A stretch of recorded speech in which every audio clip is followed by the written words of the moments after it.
as a volunteer, you don't necessarily have a lot to say in those big decisions, management decisions or leadership decisions. But if you bring in on young people where they're working side by side in collaboration with those leaders who have decades of experience, it's really more of a co-leadership model. And so where you're really learning from each other.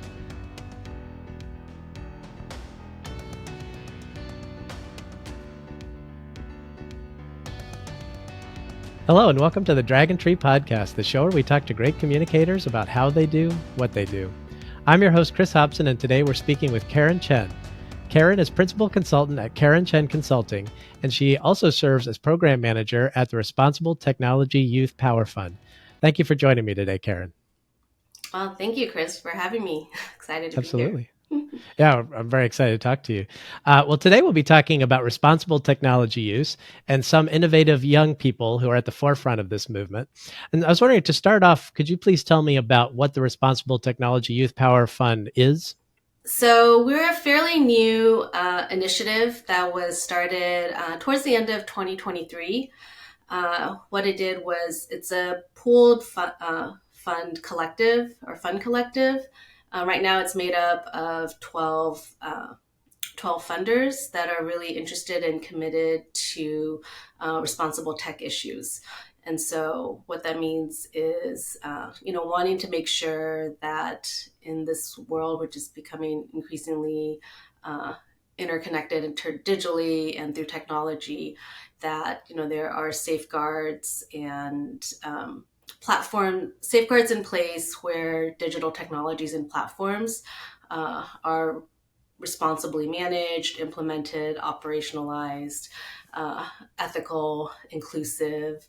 And they also recognize that for a lot of young people, they are the ones that grew up in this digital age. And so they have a lot of the solutions and ideas for how to make sure that we're in this digital age where they know what's needed to make sure that those safeguards are in place.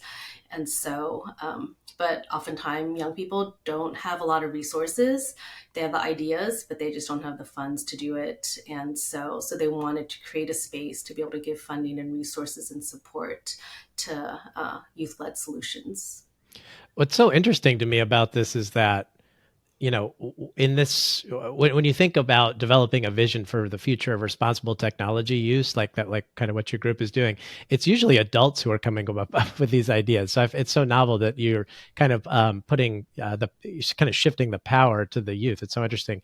Well, the groups you partner with, like I said, are kind of led by youth innovators. So I'm wondering, how did the Power Fund get involved in this kind of youth-based technology work? What was the impetus for that? Yeah, so two of the founders are from Omidyar Network, which is a philanthropic foundation that's founded under Pierre and Pam Omidyar, who were the founders of eBay.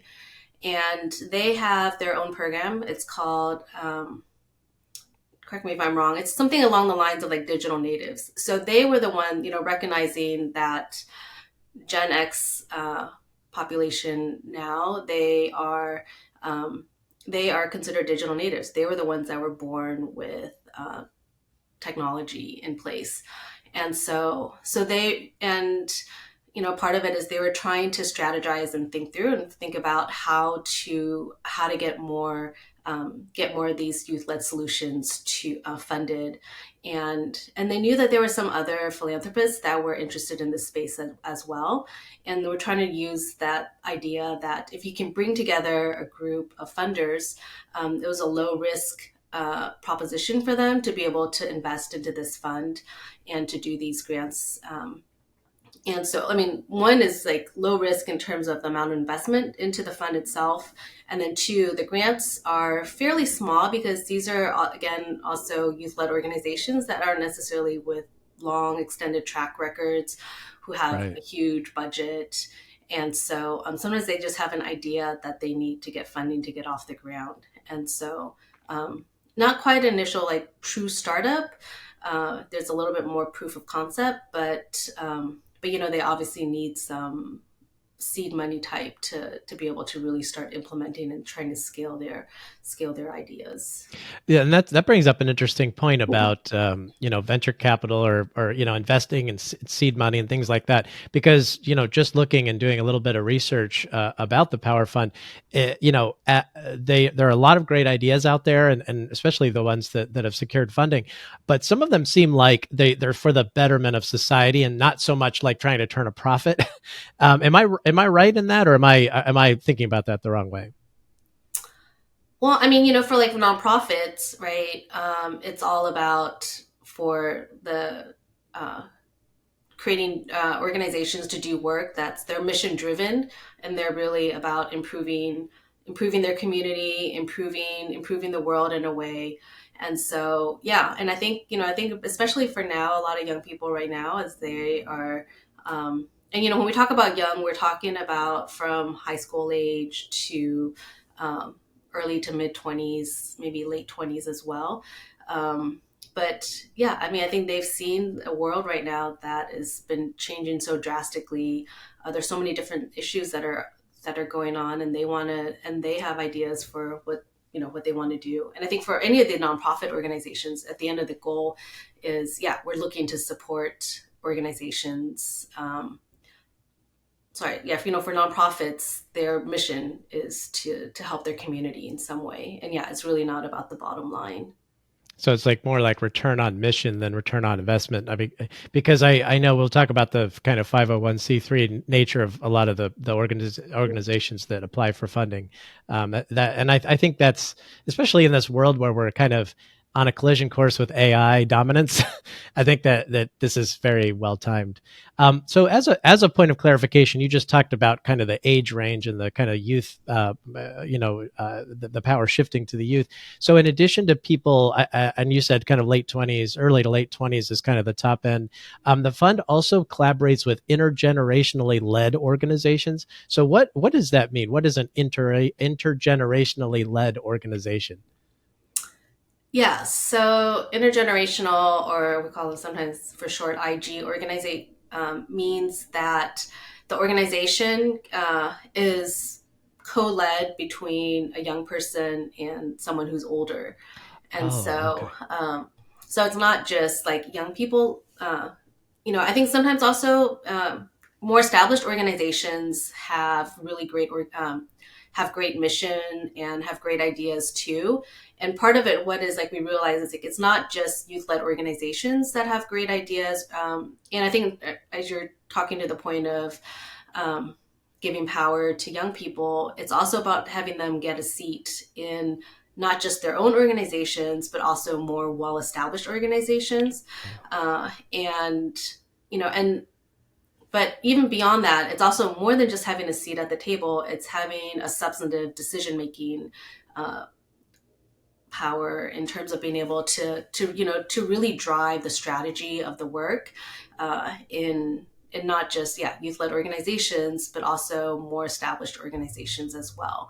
And so when we talk about like a truly intergenerational organization, we're not talking about where an established organization, that's been around, that's probably the leadership is probably made up um, of those who have like 20, 30, 40 years of experience. Right. But then they bring on young people as volunteers. As a volunteer, you don't necessarily have a lot to say Hmm. in those big decisions, management decisions or leadership decisions.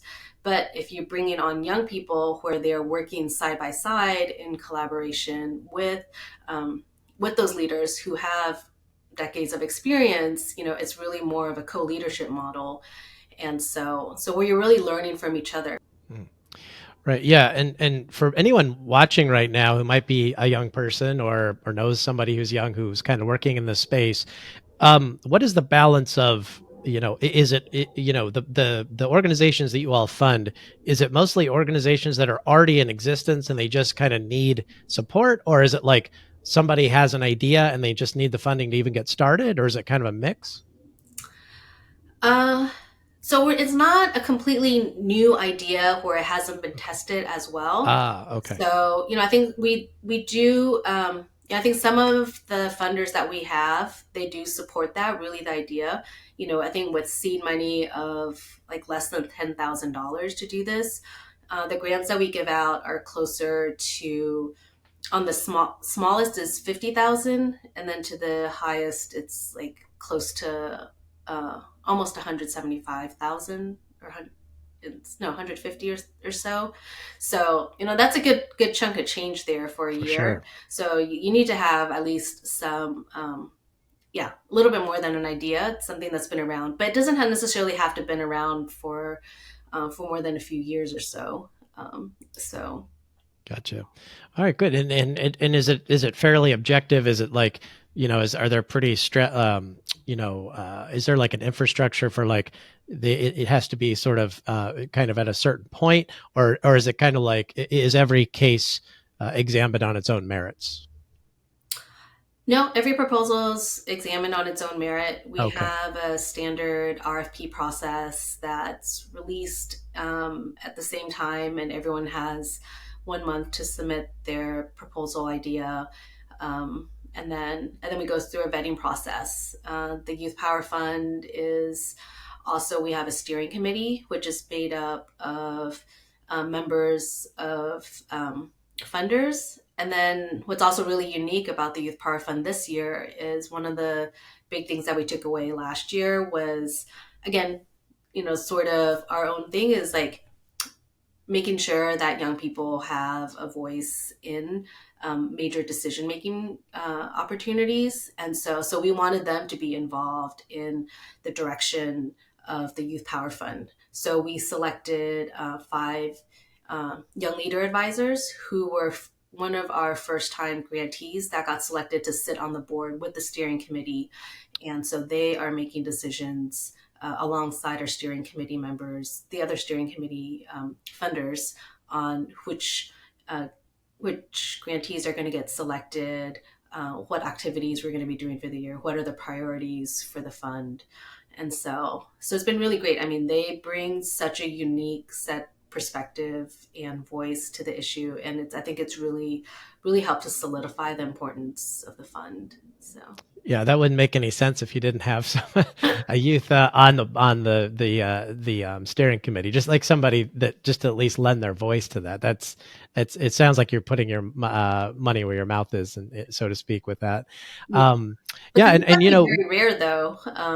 I was going to say, funders I, really yeah, don't. You don't usually hear about funders bringing on board young people to make the decision, like help them make the decisions on the direction of where their money goes. So it's a really, definitely. yeah, unique model there. You're really empowering youth kind of like all around in a holistic Hmm. way. That's really interesting.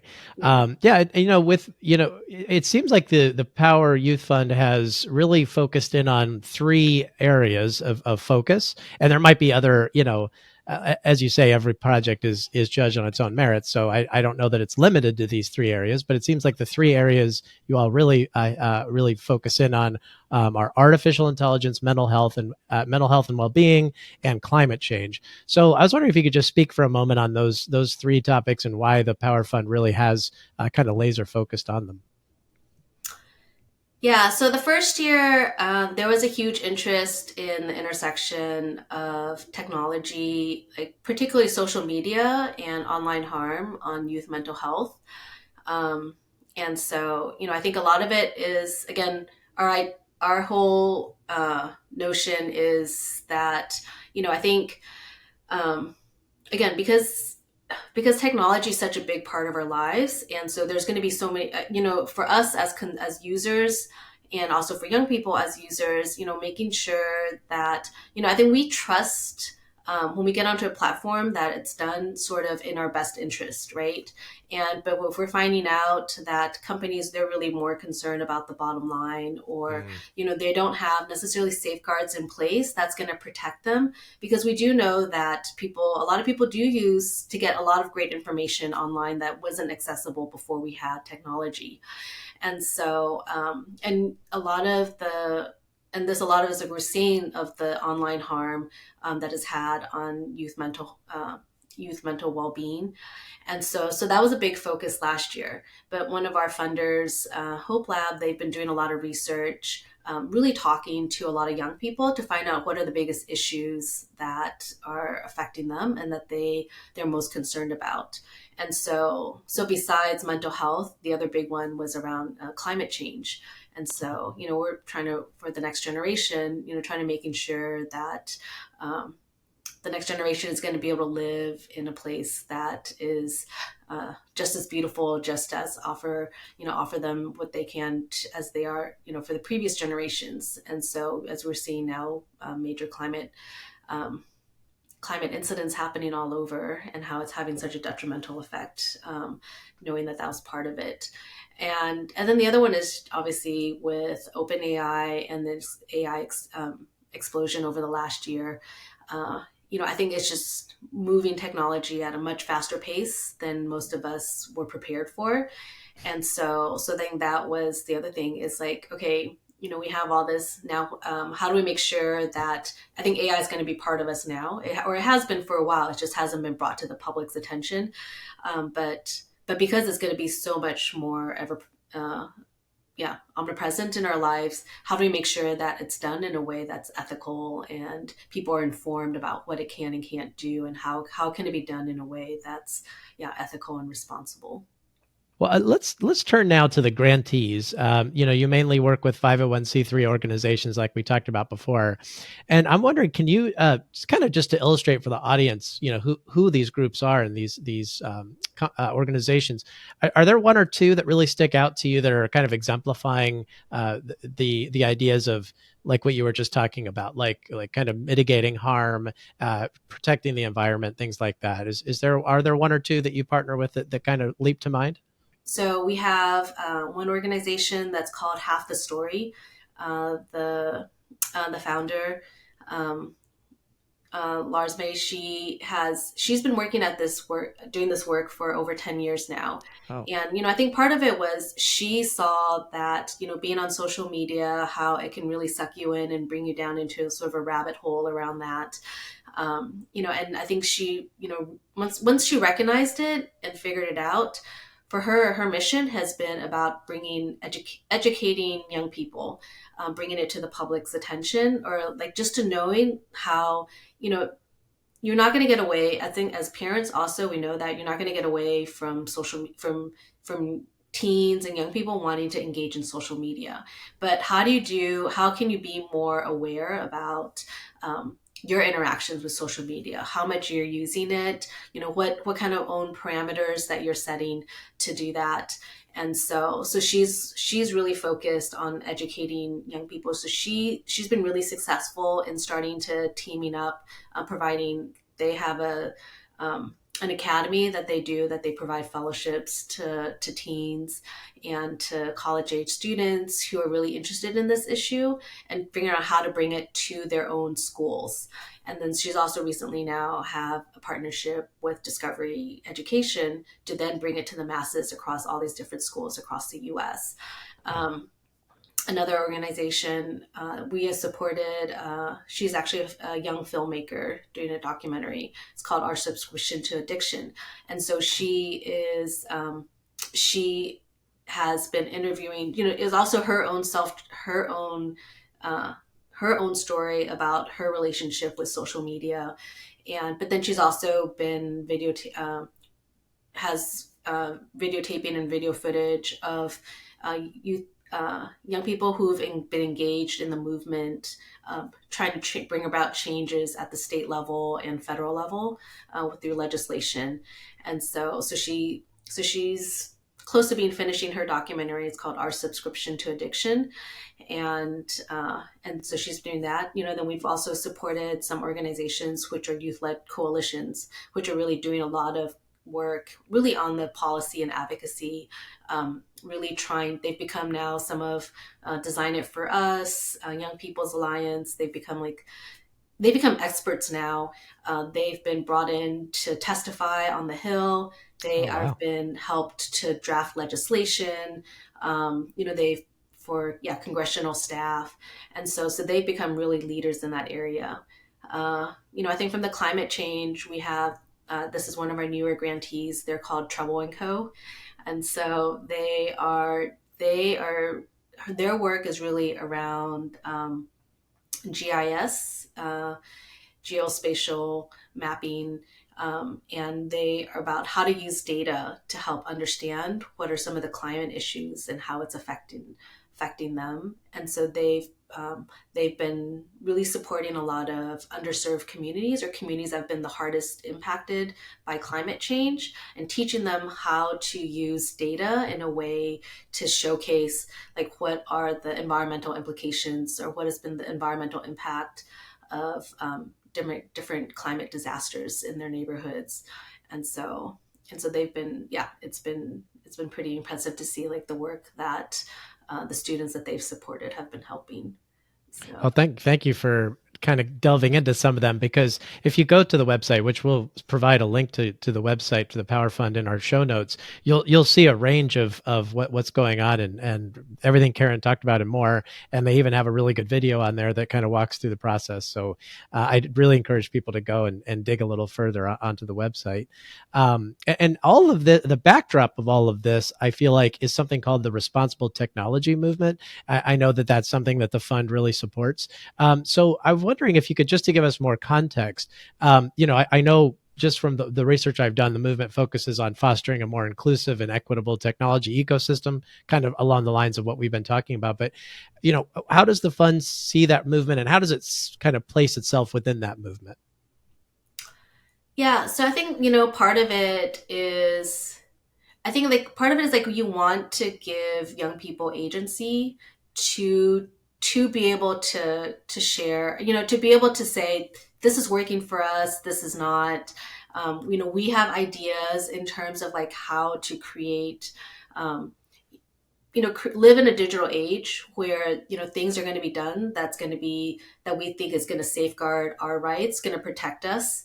And so at one level, it's like part of it is empowering the young people, but also the onus should not fall on teens, young people, and their parents, like in terms of social media or like now with AI, for making sure that they may have more, if we can give them more agency, that's great, but not all of them are going to be fully conversant or fully experts in these issues. And so you have to rely on companies and policies to be in place that's going to safeguard and protect their rights. So the other side of it is, yeah, empowering young people and them, but the other side is also making sure that there's an infrastructure in place to make sure that those are safeguards are in place, that the companies are going to put the people that the users, their best interests at heart, and it's not about just the bottom line, and that there's policies in place that also protects them and can hold companies accountable for that. And so it's it's definitely coming in at different angles and recognizing that I think for this movement, it's young people, for them, giving them agency, giving them a seat at the table, and working side by side with policymakers to make sure that those structures are in place. And so that's just why we call it a responsible tech movement. And I think they're working, and then also for them, so whether it's a seat at the table in policy, but then also within companies as well, or anyone who is going to be decision makers, or going to have a major role in how these different platforms, technologies, media platforms, social media platforms are going to be used, and keeping the users' best interest at the heart of what they're trying to do. I think most people are favorable of technological progress, but where you all sit is, you have a strong place of arguing to have guardrails, because you are coming at it from the end user, who primarily are young people. So it's hard. It's a little harder to argue against it if it's the young people themselves who are leading the charge against, like, okay, let's maybe slow this down a little bit. Let's make sure that this isn't causing more harm than it is good. Yeah. So I really, I find that very compelling how you frame that. And I don't know if that even is part of the thinking that goes into it, but that's just from an outside perspective. That's how I kind of see what you're doing. But does that resonate with kind of what the mission there, that as you see it? Yeah, no, definitely. I mean, I think, yeah, I think at the end of the day is, because there's also, there is a good amount of research showing that sometimes, yeah, some of the stuff is you're talking about data privacy issues or how information is being used and Right. whose hand it's going to be at, right? And so you, information is great, but it can also be in the hands of, depending on how it's used and who has access to it. It also informs, yeah, it could be not to the benefit of the users. And so again, sometimes companies use that for information to help again strengthen their product line, which yes, I think for marketing purposes or to help create a stronger product, that's great. But not, it shouldn't be to the detriment of the users. And so that's our whole thing. And I think like users who if you're going to be if it's going to be targeted to users, then users should have a role, and should be involved in knowing like how that information is going to be used, and how is it going to affect them. Very well said. I agree. I think there should be more voices in the room for sure.